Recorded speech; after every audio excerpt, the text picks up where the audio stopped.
My name is Ben Livingston. I'm the first person to ever see a cloud with the intention to cause it to do military damage. I know I can say that, and I did it several times before the next person did it. Tell me what these clouds are we're looking at. Well, these clouds were located up in the southern part of North Vietnam, and we needed to make rain down on the Ho Chi Minh Trail, Highway 1. But there weren't any real clouds around.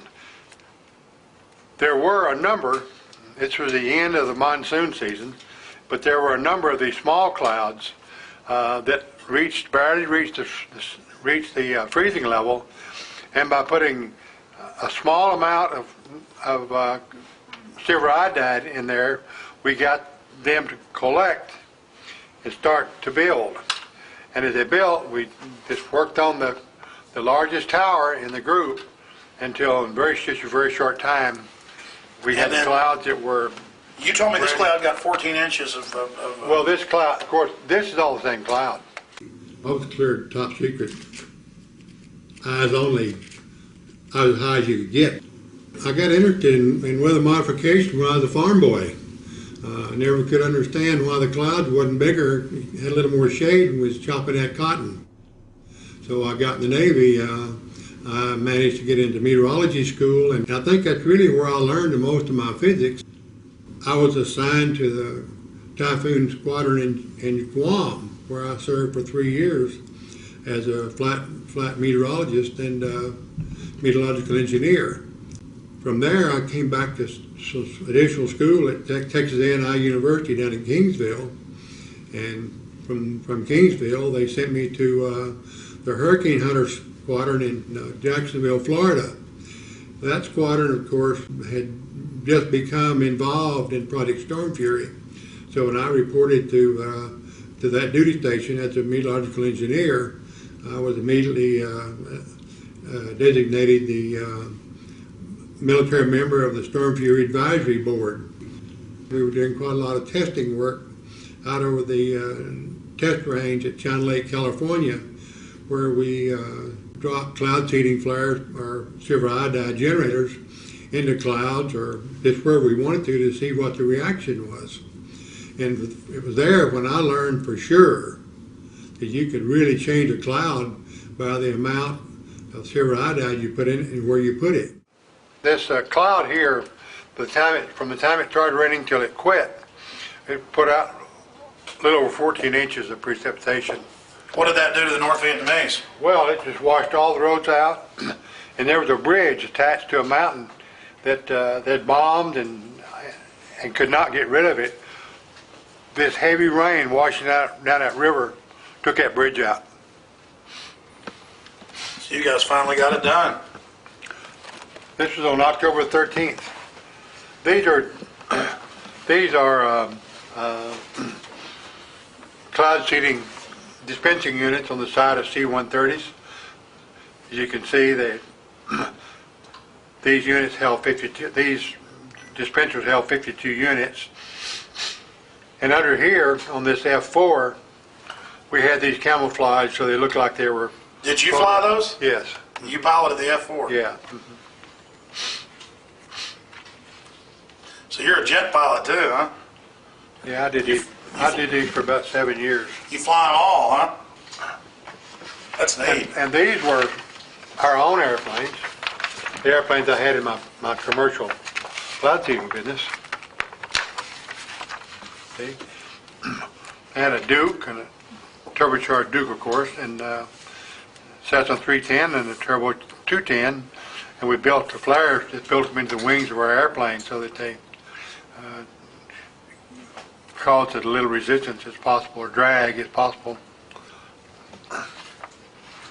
And this right here, these are pyrotechnics that we've cut in sections and fused them so that they could burn either singles or a pair, or cut half in two, or cut in 3 pieces, or cut in 5 pieces. So you can see obviously here, although these are dispensed in the vertical, they are essentially a horizontal cloud seeding device. See?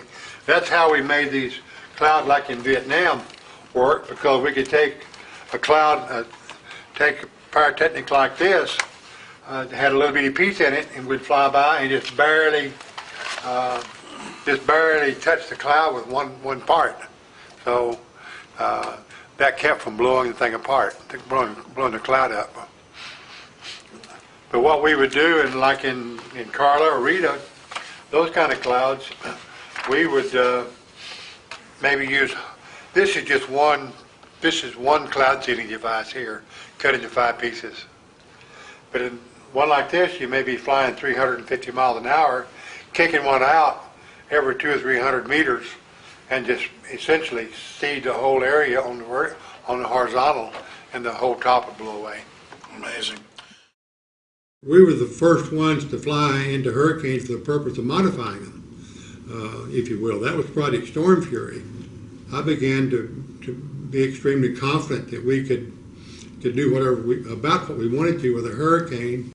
The Project Storm Fury had been going on since 1961, and they had already done 2 experiments, one in 61 and 63. Well, by 1964, when I was there in 1964, I wrote the plan and started to have a track and a mission for every flight that was on the hurricane cloud seeding experiments.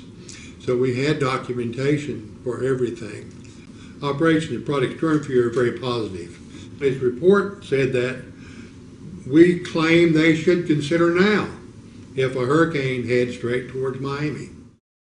Some wanted to continue hurricane reductions, and the other part did not want to. It was a political football, and there are people that were wanting to do more pure research and less application engineering wanted to kill Project Storm Fury. So they built up an artificial barrier that prevented hurricanes from ever qualifying to be experimented or seeded for damage reduction. NOAA research people came up with data that suggested that if a hurricane went through a certain little geographical area, there was no history in 100 years that a hurricane had been through that area ever reached land. So they made a requirement that the storm must go through this area of, I call it an area of improbability, before it would qualify for hurricane damage reduction attention. So after about 10 years, no hurricanes went through there, and the people, that is the scientists who didn't want to spend money on aircraft reconnaissance, decided, well, it's just too expensive, we can't wait any longer, so they killed the project altogether. I am terribly disappointed that the government have decided a long time ago not to do the hurricane damage reduction anymore. They can talk about the scientifically rigorous data, the inability of civilian aircraft and so forth to collect this data, and poo-poo the empirical, or that is to say, the observation that you make just by looking out the window or watching your instruments, saying it has no value. In order to change the weather and know that you're changing it, you must have instrumentation or document it. So my line of business really was to design and make equipment that would document changes in the weather. You take a cloud that Mother Nature or God has provided, and you alter that cloud. Well, the reason the cloud doesn't expand on its own in most cases is the fact that there's a lot of moisture, but there's no nuclei. There's nothing for the moisture to stick to. So when you provide the silver iodide nuclei, it causes the water to coalesce to that nuclei, and when it does, it releases heat, which means everything starts to rise. If you produce enough nuclei at the right places in a cloud, there's essentially no limit to how fast and how far it'll grow, because it just keeps releasing heat as it goes up, and of course the heat keeps trying to rise. So with the nuclei, it's very small, and they're put off by these flares, but then water starts attracting to it, and then it builds condensation. Well, you put out a G into these, silver iodide nuclei, and they attract water. They just sponge it up. Well, when they do, that water condenses, and it releases what they call the latent heat of condensation. The heat goes out of it, and the whole thing starts rising. If you're in the business of trying to kill clouds, then of course you go up to the area where there are some vertical shear, the wind blowing some direction or other, and you provide the nuclei at a level above where the raindrops are. They are then so light that the wind vertical shear merely blows the top of the cloud away. Then there's no place for the coalescence or the nucleation to take place.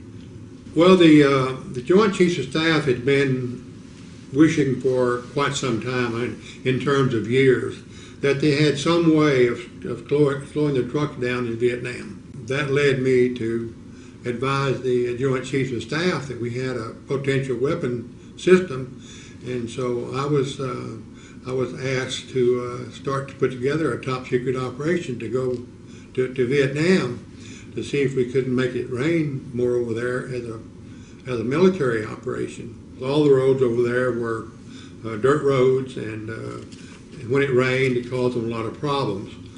So that during the monsoon season, there was so much rain and water in the roads that the trucks really couldn't move very freely. Our mission was to make it rain during the dry season. On that particular day, the clouds were very small. There just weren't any real big thunderstorms or anything like that. But I picked a cloud that was sitting out essentially by itself with a number of small clouds. I'm talking about clouds whose tops were somewhere near the freezing level but not high enough to really grow. And I nurtured one of those clouds until it finally got it in well past the freezing level, and then the cloud developed a lot of convective activity and it started sucking clouds into it. Just building up, and I took a series of pictures what I called for 41 minutes. By the end of 41 minutes, we had flown up to over 65,000 feet and we still couldn't reach the top of the cloud. So we knew we had a barn burner there.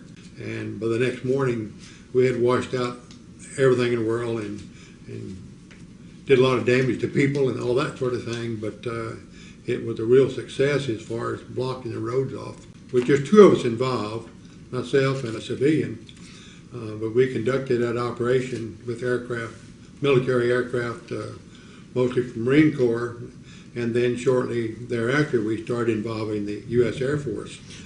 Well, we actually began the 3rd or 4th of September, and by the 13th of October, we had a couple of storms that had actually washed out bridges, and the results were so successful until I was called down to Saigon to brief the generals, the Air Force generals, the Army generals down there, and they suggested that I need to go make this report to President Johnson back in Washington, D.C. They were excited about it, but they had no authorization, if you will, to use this as a military weapon system.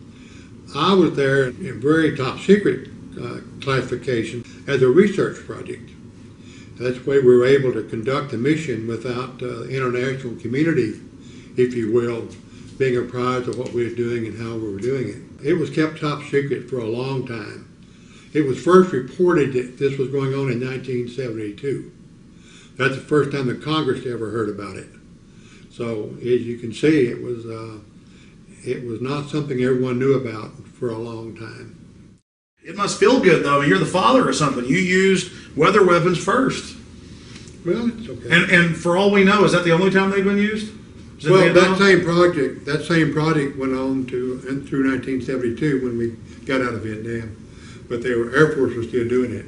But was it only used in Vietnam, never anywhere else? That's the only place ever. We've had no requirement for it anywhere else that I can think of. But it could be used anywhere with the Did you ever do any testing in the U.S.? Did I? Oh yeah, a lot, yeah. You were the head of what base? You were the head of acting commander of what base? I was the acting commanding officer at the Corona Naval Weapons Research Center.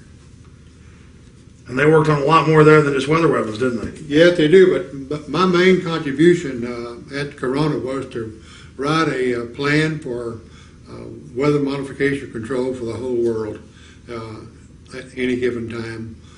We could send a number of airplanes with materials and dispensing equipment we had and probably control the weather all the way around the world. Why? Because you said it was on. It's on seven major front lines. Well, there are only from 5 to 7 major troughs around the world at any given time, and they undulate just like ocean waves, move back and forth and back and forth. And at any time, there's a front associated with those where all the thunderstorms are located. And with having a few airplanes, a couple of airplanes at the right place, you could run down that line of thunderstorms and do whatever you wanted to with them. This is out of the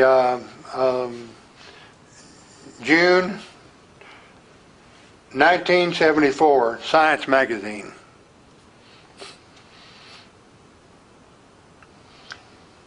And this article was actually written in it says it's written in 1974. Yeah, it was, 1974. And this is when the Senate got wind that something had been going on in Vietnam that they didn't know about. And they wanted to know about it. Well, it's interesting to note that this project ended in 1972. It started in 1966. So you can see the secrecy. Senator Pale was the kind of aggressive senator about people doing things that the Senate didn't know about. He got wind of it and he asked for a briefing. And a Colonel Sasser, I believe his name may have been something else, but a colonel, Air Force colonel, gave them a briefing, gave his committee a briefing, and told them it had been going on since in a research configuration from 1966 to the present time. President Johnson was very mild. It turned out that he had known my father. So we had a little old homecoming there for just a few minutes. And then he asked me what I was doing and told me he had read and been briefed on what we were doing and how we were doing it. And he asked me my opinion of it and asked if I thought that we could continue that. I said, well, I see no reason why we can't continue it, because we'll have the same kind of weather coming up again in March of next year, and we can seed and make rain right into the monsoon system. And we can then extend the monsoon system well past this August end to maybe the first week in November. He didn't say a whole lot about it, except he thought it was he thought it was real weird, if you will, that people could take a little weather modification and change the whole climate in the country. When I came back to the States, where I had time to do something as far as weather modification was concerned, I went back to my duties, if you will, as being the military member of the Project Storm Fury Advisory Committee. Without getting anything classified, can you tell us about some of the tests you did in China Lake? Well, of course, in China Lake we had different manufacturers of these cloud seeding devices. We had different yields for them. We had different burn times on how fast we wanted to put all this nuclei out. And so we tested all those things in China Lake. We'd pick a cloud out in the middle of the desert out there. We had 100 miles test range out there that belonged to the Weapons Center. And we'd just pick a thunderstorm and go do what we wanted to with it. By 1969, we had all the latest state-of-the-art equipment in a number of airplanes, and we also had aircraft equipped with dispensing equipment to put silver iodide into a hurricane. The hypothesis for how to do this had been designed, developed by Dr. Joanne Simpson, and her husband, Dr. Robert Simpson, was the director of Project Storm Fury for a number of years. And we followed her hypothesis, which said that if you seed enough clouds in the right front quadrant of a hurricane where the energy cells are, you may build a second eye, or at the minimum make this original eye much bigger, which meant you have a reduction in wind velocity. Tell us again, Mr. Livingston, Ben, just exactly who Mr. Simpson is.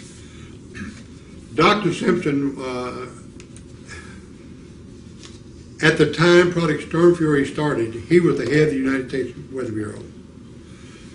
With the funds being made available for Project Storm Fury, they created a new department or new entity of government called the National Hurricane Research Center. And Dr.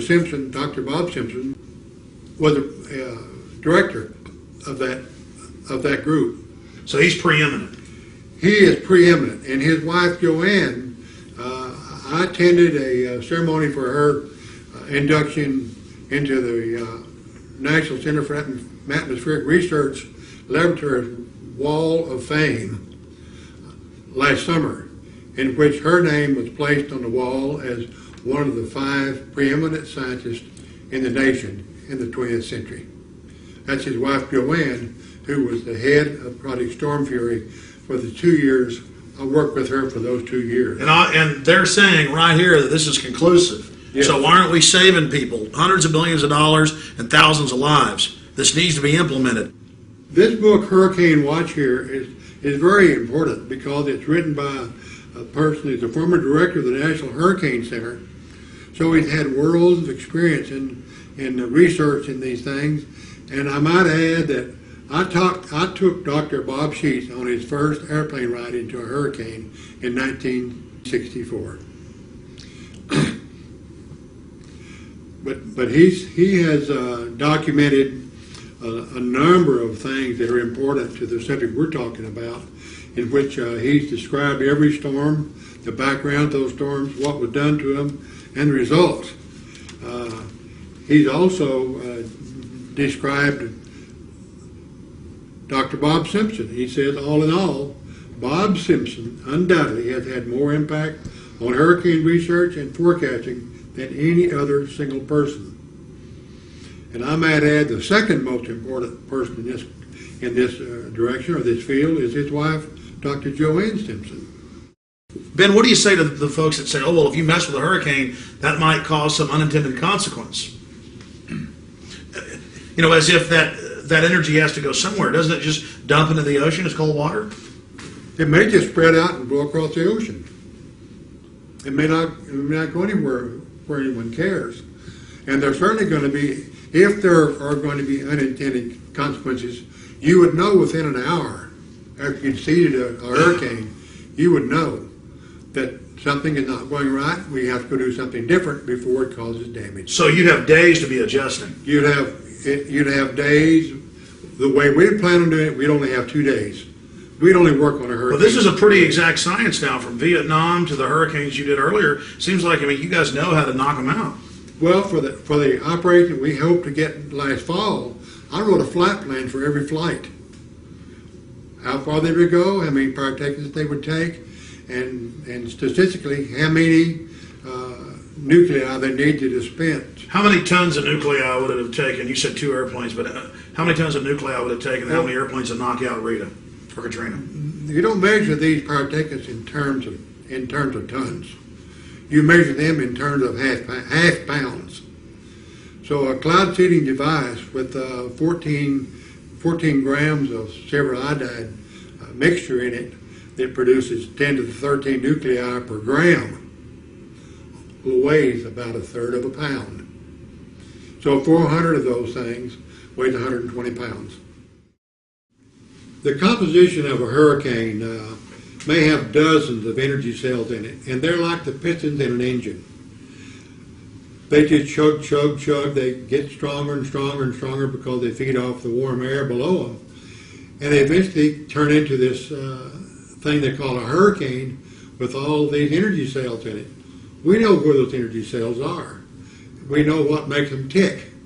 We have the materials, if you will, to alter those energy cells and decrease the maximum surface winds in a hurricane. On August 18th in 1969, Hurricane Debbie was seeded 5 times at 2-hour intervals. And the maximum wind speeds had decreased from 115 to 80 miles per hour. That's a pretty remarkable reduction of more than 45% in damage reduction potential. The storm was left alone on the 19th, and on the 20th went back and seeded that cloud the second time and decreased the winds again to just under 100 miles per hour, or about 24% more damage reduction potential. The results from the Hurricane Debbie experiment seemed so positive that many individuals believed the project should go operational, seeding major hurricanes that threaten land. A team of scientists at Stanford Research Institute at Stanford University did a decision analysis on all past seeding events, including the Esther, that's the 1961 and 1963 experiments. Dr. James Matheson of that group, reflecting their views, stated, "We claim they should consider seeding now if a big hurricane comes straight from Miami." These scientists said the government may have to accept responsibility for not seeding and thereby exposing the public to higher probabilities of severe storm damage and possible higher death tolls. A number of people, scientists if you will, who didn't necessarily endorse applications engineering in these storms. They thought they needed more scientific data. They demanded that a third party investigate all of what Storm Fury had done. Stanford University was the party or the institution that did this study of the activity Project Storm Fury had done. In summary, the results of the Hurricane Debbie experiments seemed so positive that many individuals believe the project should go operational, seeding major hurricanes that threatened any landmass. And a team of scientists at Stanford Research Institute did a decision analysis on all past seeding events, including the ones in 1961, 1963. And Dr. Matheson from Stanford University, the head of the Research Institute, reported that the government may have to accept responsibility for not seeding and thereby exposing the public to higher probabilities of severe storm damage and possible higher death tolls. It's interesting that we were able to do that and have the results confirmed by Stanford University in 1969. Since 1947, the government has used the logic or reasoning that liability is a killer for weather modification. But that's not why Project Storm Fury was killed, and that's not why they aren't doing it now. In my opinion, the reason they're not doing it is well stated by a very senior official from the National Center of Atmospheric Research in Boulder, Colorado, and he says, even if a well-supported theory of hurricane modification existed, the potential legal aspects of weather modification on this scale argue strongly, in my opinion, against any such efforts. Just a few of the many possibilities include: A, the storm is not modified at all, but some people perceive that it is, get hurt, and sue the modifiers. The storm is modified according to theory, but still does significant damage, and some people blame the modification on the damage, even though the modification actually reduced the overall damage and impact. And third, the modified storm produced winners and losers, and the perceived losers sue. For example, what if soon after the seeding the hurricane abruptly changed course? This happens all the time in nature. The people affected by the new course might well blame the modification effort and sue. Yeah, if you study the situation, you may learn, and very diabolically so, that you don't like to believe this, but there's a possibility, and the economics of it verifies the fact that there is so much damage done that the construction industry in general all over the United States benefits because the cost of material goes up. So the insurance company may or may not gain from having these damage reductions take place.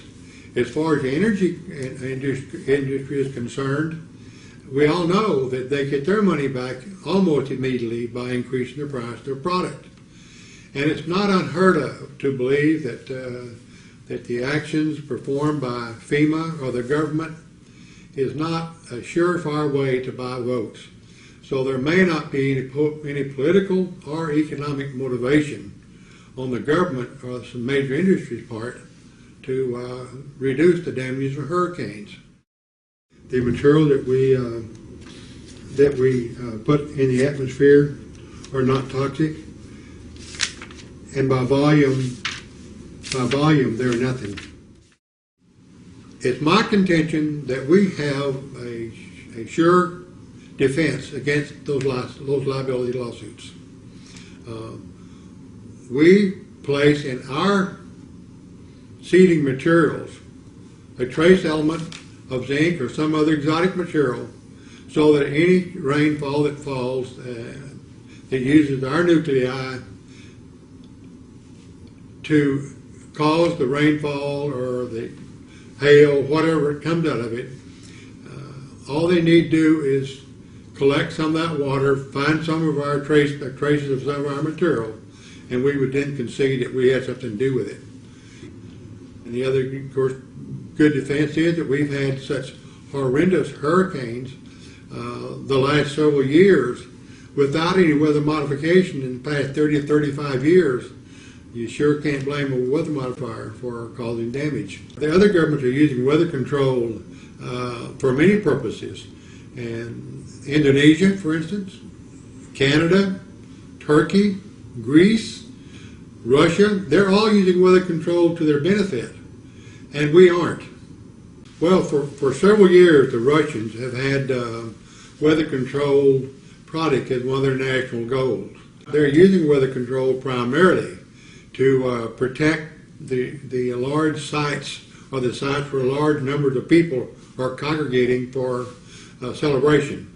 So, such as in Moscow or Stalingrad, when they have these big military events there, or parades, so forth, they bring their cloud seeding people in, and their objective is to keep it from raining or to knock the clouds down. And it's not just the Russians that do that. Our company, for instance, does the same thing in Calgary every summer. The idea is to keep the hailstorm and the heavy rain down so that the construction business can flourish. It's a contract we've had for 9 years, and every summer we send 2 airplanes up there, or whatever it takes, and their only mission is to prevent hail and keep weather from doing damages in the city limits of Calgary. You've obviously been successful. Well, obviously, yes. It's just one of those things that we know how to do, and since the government hasn't done it, the corporate people in America have just built the instruments. They've installed them in their airplanes, but we have to be just as sure of what we do as the government would like to think they have to be. The men, the materials, the aircraft, and all of the other support equipment you need are available today to reduce the damages of hurricanes very significantly, and I'm talking significantly as being more than 35 or 40%. The roof doesn't lift off a house until about 105 miles an hour. If you reduce the damages in hurricanes by 35 or 40%, you're going to save 90% of the damages done by them. Because once you get down below 100 miles an hour, there's not a whole lot of damage occurs from the winds and hurricanes. The tack they've taken is that they're willing to spend money they haven't got to repair places that are not repairable, or the people to evacuate and the people come back and their house is blown away. We think that's foolishness. We think that we ought to be trying to save those houses, let the people evacuate, but have them come back to a house with the furniture in it. Our aircraft can carry over 400 cloud seeding units. Now, those back in Project Storm Fury days could only carry 52. And the fact that we fly 2.5 times as fast and we know exactly where we are all the time, we feel like we have a much better opportunity or better chance of reducing these hurricanes by even more than they were able to in Storm Fury. Number one, we would have attacked Katrina before she passed the southern tip of Florida, coming across the Gulf of Mexico, because there were a lot of people were a lot of lives at stake there. We may not have done anything with Cortina until she got out in the middle of the Gulf of Mexico. But from then on, and I mean the middle of the Gulf of Mexico, I'm talking about to the eastern edge of the oil production. When it got close enough to do damage to the oil drilling and producing platforms, we would have started working on Cortina right then, and we would have seeded those energy cells in there based on data from the satellite information. We would have picked the energy cells in that storm, and at least every 12 hours, we would have been out there seeding those energy cells. Ben, why hasn't there been a lawsuit against the government for not stopping these hurricanes? You know, I don't know. I'm not a lawyer, but I really don't understand why, because the government certainly has reneged on its responsibility to the citizens of the country to protect them. They took unlimited steps in creating the Department of Homeland Defense and spent trillions or hundreds of billions of dollars on that thing. If yet a hurricane comes along that does more damage than that, and they won't even acknowledge the fact that there's some way to prevent it or slow it down. Well, the problem we have right now is that while we've contacted every senator in the U.S. Senate, all 100 of them, we've had one mediocre response from one of them. You get the impression that they just don't care what happens about the hurricanes, and we have presented a proposal to them to do hurricane damage reduction for the year 2006, and it amounts to around $6,000 a month. But we have enough airplanes, we have enough people in our company that we can do that. We need to be out there seeding these hurricanes, and if we don't get the results that we think we're going to get, then we can say we're not ready for it. But that's not going to be the case. What's this, Ben? This is a letter from the Secretary of the Navy, and it's a commendation medal to me, and it's for meritorious services from 28 September through 1 November 1966. As a member of the Scientific Operational Evaluation Team for the Naval Ordnance Test Station deployed to the Republic of Vietnam. During this period, Lieutenant Livingston directly participated in project flights in a combat zone, in program planning, scientific data collection and evaluation, in material readiness of scientific recording equipments, and in the daily preparation of the weapons system under development, demonstrating outstanding professional competence. He and our procedures, thereby improving their effectiveness.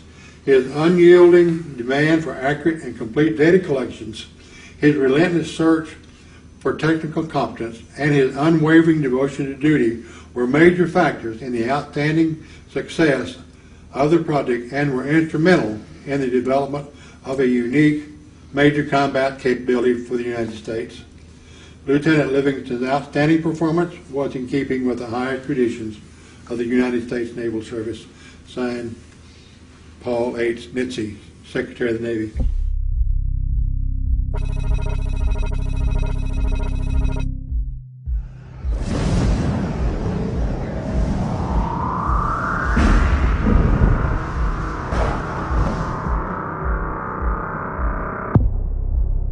Visit Infowars.com and PrisonPlanet.com. When you're on the site, you can also tune in 24 hours a day to my daily radio broadcast. There's also a free iPhone app to listen to the syndicated radio show when and where you want.